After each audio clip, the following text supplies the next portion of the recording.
नमस्कार, आपले बुलढाणा समाचारमध्ये स्वागत आहे. पुण्यातील 3 वर्षे चिमुरडीवर अत्याचार आणि हत्या, नराधमाला फाशी द्या, टायगर ग्रुपची बुलढाण्यात गर्जना. सविस्तर वृत्त. बुलढाणा.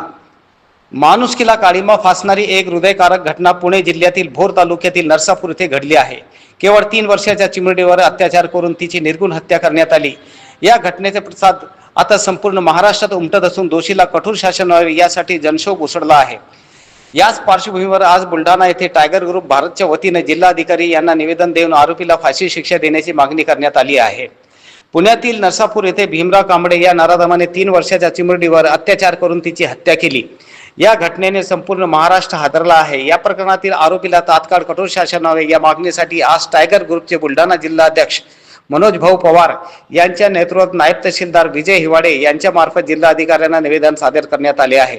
आरोपीवर भारतीय न्याय संहिता आणि पोक्सो कायद्याअंतर्गत जलदगतीने न्यायालयात खटला चालवावा, लवकरात लवकर चार्जशीट दाखल करून नराधम आरोपीला फाशी शिक्षा सुनावण्यात यावी, पीडित कुटुंबाला त्वरित न्याय मिळवून द्यावा. यावेळी टायगर ग्रुपच्या वतीने कोपर्डी प्रकरणाचा उल्लेख करण्यात आला. कोपर्डी घटनेला 10 वर्ष उलटूनही अद्याप दोषींना फाशी झाली नसल्याबाबत खंत व्यक्त करण्यात आली. अशा गुन्हेगारांना जर बसवण्यासाठी कायद्याची कडक अंमलबजावणी होणे गरजेचे असल्याचे निवेदनात म्हटले आहे. चिमुरडीवर झालेल्या या अत्याचारामुळे सर्वत्र संतापाची लाट आहे. आता प्रशासन आणि न्यायालय या नराधमाला किती लवकर फाशी खांबावर चढवू दे याकडे सर्वांचे लक्ष.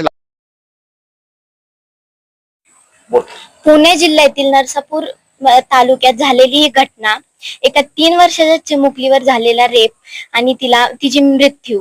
आणि हे काही नवीन नाही आपल्यासाठी. मागच्या वर्षीच एका 3 वर्षाच्या मुलीचा रेप झाला, ते बदलापूरमध्ये, मुंबई इथे.